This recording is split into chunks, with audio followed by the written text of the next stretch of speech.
Today in Across the Fence, we talk about the art and science of grazing. A new book explains how plants, soils, animals, the weather, and yes, the farmer are all part of a sustainable farm ecosystem. Good afternoon and thanks for joining us. I'm Keith Silva in for Judy Simpson. Think Vermont, and I bet the first image that comes to mind has something to do with agriculture. We call it Vermont's working landscape. Fields, forests, and for the purpose of today's discussion, forages are all part of what creates a healthy environment for animals, people, and the land where they live. But it's not as simple as putting the cows out to pasture. There's a science and an art to grazing for those of us who aren't farmers take for granted. Sarah Flatt grew up on a grass-based Vermont farm. She's a graduate of UVM, a nationally known speaker, and a consultant on grazing and organic livestock. She's the author of The Art and Science of Grazing, How Grass Farmers Can Create Sustainable Systems for Healthy Animals and Farm Ecosystems. Welcome to Across the Fence, Sarah. Thank you. It's great to be here. It's great to have you. Having worked with you in the past and now having read your book, I feel safe in saying that grazing is is in your blood. How far back does grazing and grass farming go for you? Well, I was interested in it when I was a very little kid because both my parents were interested in it. And then grew up doing it on the farm and building fences and moving livestock. And then I was just really lucky to be at UVM at the right time when there was some really great research going on the topic. So the book has you've been writing it sort of all your life. So who's the audience for this book? Who are you hoping comes across with it? I was definitely thinking about farmers as I was writing it, though I'm finding a lot of folks who are service providers are enjoying it. But I was really trying to find a way to make the science of grazing very farmer friendly and easy to read.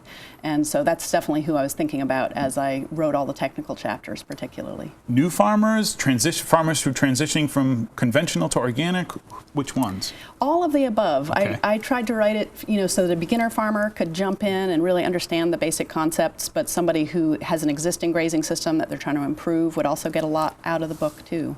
Because grazing is something that constantly you have to be working on improving. It's not like sit back and watch the cash roll in. It definitely takes constant monitoring of the pastures and the livestock too. Yeah.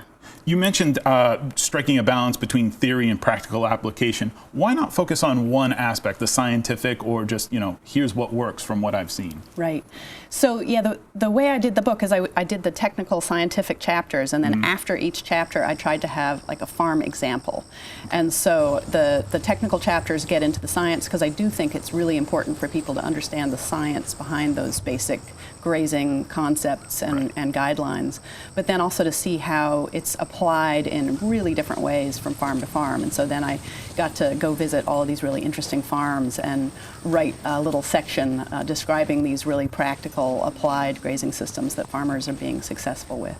And this is a good point. The book is filled with great color photographs, and you took many of the photographs, so it's a chance for me to pitch that in here so that you really saw, here's the farm I'm talking about, and here's the place, here's the thing. Yeah, I really found that the color photos, like in the winter, if I'm teaching grazing workshops, I have to have lots of color photos to really show people what we're talking about. Both, monitoring the animals. I've got pictures of cow pies in there. I've got pictures of all different types of grass and clover species, and different types of livestock. Right. Yeah. Grazing is a classic sort of chicken and egg situation, at least for someone who doesn't farm. So which comes first for you, the animals or the pasture, or both?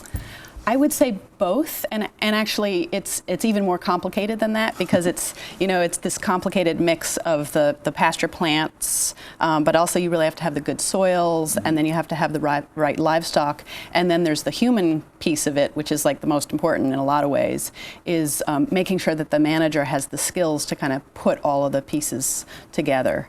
And so it's a very complicated type of grazing system or type of farming system to set up.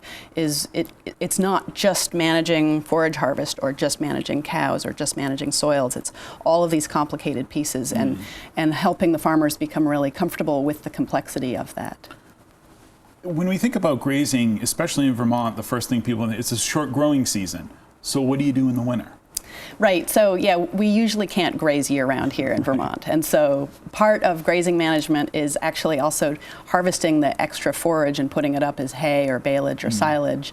You can take that off the pastures, and then you're feeding that to the cows in the winter. Okay. But the good grazers who have the right land base are able to really extend the length of their grazing season, and that's a successful strategy for a lot of farmers in lowering their overall feed costs. Is how early in the spring can you supply really good pasture to the animals, and how late into the fall can you do that? So just because it's a pasture farm or a grass-based farm, the animals are inside during the winter, but they're eating that grass that's been harvested by the farmer. So it's not just putting the animals out there and letting them go. Not in our climate. No. Right, not in our climate. You were talking before about the farmer, how they have to mix sort of everything together. I interviewed someone a little while ago, and they said grass farmer first. Is that a hard concept to think of when you're dealing with the animals and still machines and things like that? It can be a little bit, yeah, and it can be a paradigm shift for some farmers to kind of realize that they really need to be thinking about the pasture as their primary feed source on the farm, and not just thinking about one particular breed of cow or one particular aspect of the farm. Yeah.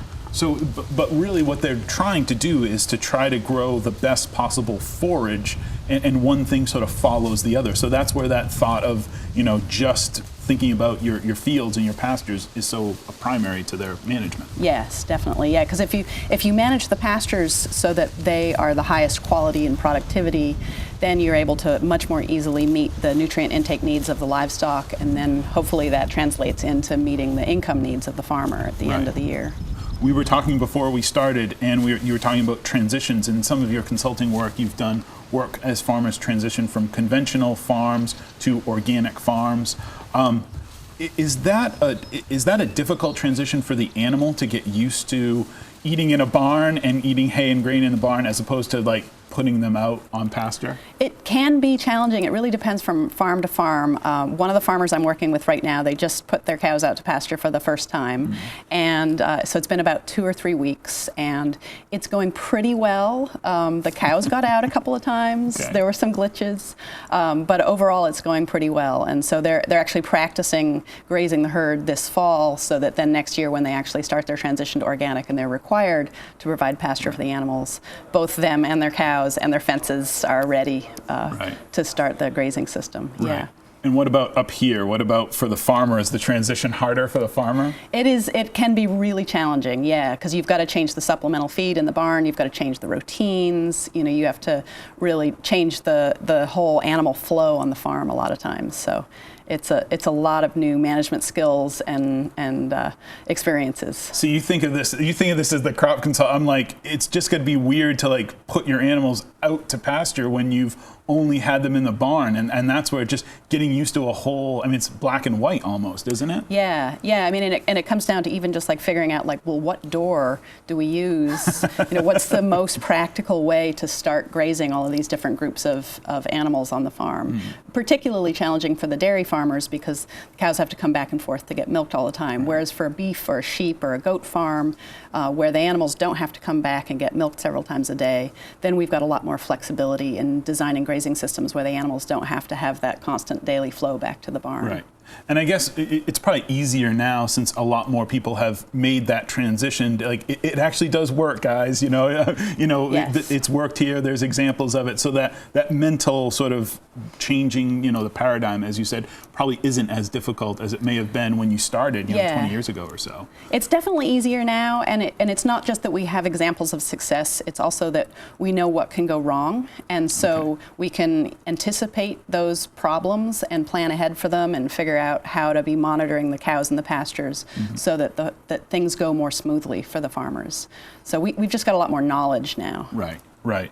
Vermont's big enough for all sorts of management approaches. Is there someone who fits the model of, yes, this type of farm or the kind of work you want to do fits pasture-based systems?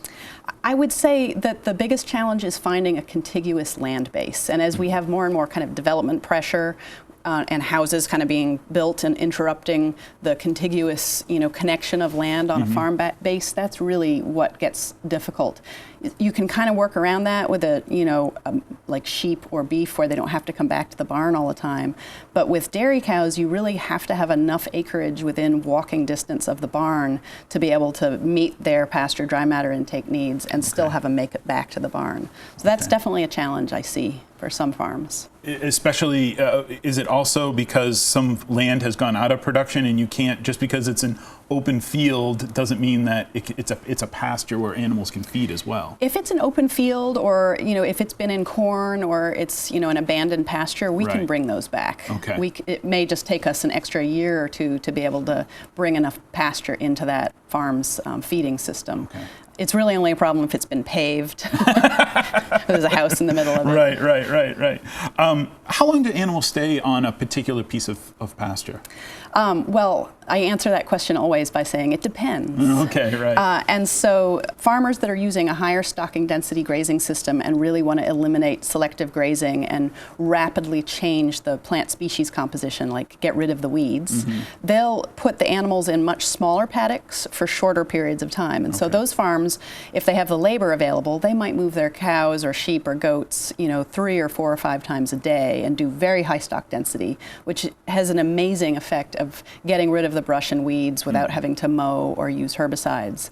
And but farmers who don't have that sort of labor capacity on the farm, they will set up grazing systems where, say on a dairy farm, you might give them a fresh paddock after each milking. Okay. Or for a beef farmer who has an off-farm job, we'll design a grazing system where you're only moving the cows to a new paddock every 2 to 3 days, or even sometimes once a week. But 2 to 3 days is much better. Okay.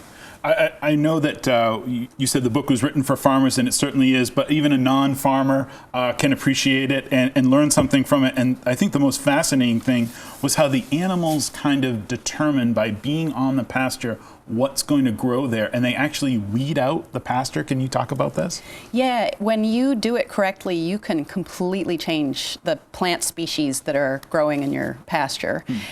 You can do it going in the wrong direction with poor grazing management, and you can create a really weedy pasture. But if you are able to control the animals, and it's all a matter of time, how much time do you leave them in each paddock, and how much time do you give those plants time to regrow after each grazing. Okay. So those are kind of your main tools that you're using. And through using those, you can move the plant species in the pasture either in the direction of high quality forages and fewer weeds, or in the direction of more weeds if you're not using the timing of your grazing system quite right. Fascinating. We've been talking a lot about cows. They're not the only animals that get out of the barn, and not the only animals in the book. What does pasturing other animals require? Different methods? I would say the main difference, if we're working with small ruminants, the sheep and the goats, Yeah, those are they require different fence. Okay. And so most of the farmers who are doing good grazing management with the small ruminants are going to use the electric net fence, which takes a bit more labor to move around and some skill, so it doesn't tangle. Right. Whereas if you've got beef cows or dairy cows, most of the time we're working with just a single strand of portable polywire, so the fencing is much simpler. So I would say that's the main difference. There's also some fascinating differences in grazing behavior between the different, the cows and the sheep and the goats, and what they choose to eat and how they digest it. Really? So all that has to fit into the management as not what they choose to eat, but the digestion as well, because that's where you're getting your nutrients to grow more stuff. Yeah, right? exactly. Yeah. Fascinating. We've got a couple of minutes left. What are the benefits when it comes to grass farming for the environment, when it comes specifically water quality? We talk a lot about on the program. Yeah, so there's a lot of environmental benefits if the grazing management is done well. Right. Because grazing management done badly doesn't have these positive effects. But when it's done correctly, you end up with this very dense pasture sward. So you've got lots and lots of plants that are there protecting the soil surface. And then you also have a residue of litter on the soil surface. And so when you get really high rainfall events, which we seem to get more often, when the water runs off those fields that are well managed, the water runs off clear. There's no soil erosion happening. But then you've also got a lot of other benefits. It's not just soil erosion. We've also got soil is really growing in those pastures, and we're putting more and more organic matter and carbon into the soil. And then there's also a tremendous diversity impact in the whole farm ecosystem because you're actually increasing the number of plant species in those pastures. And a lot of times you'll see an increase in wildlife as a result of that increasing plant diversity and more pollinator insects and things like that. So it's a very wide-reaching environmental benefit when it's done correctly. Well, that's great, Sarah. Sarah's book is The Art and Science of Grazing. It's published by Chelsea Green Publishing, and it's available wherever you get your books. Sarah, thank you so much for being on Across the Fence. Thanks so much for having me. And I'd like to thank everyone here at WCX for making this program possible. And as always, thank you for stopping by Across the Fence.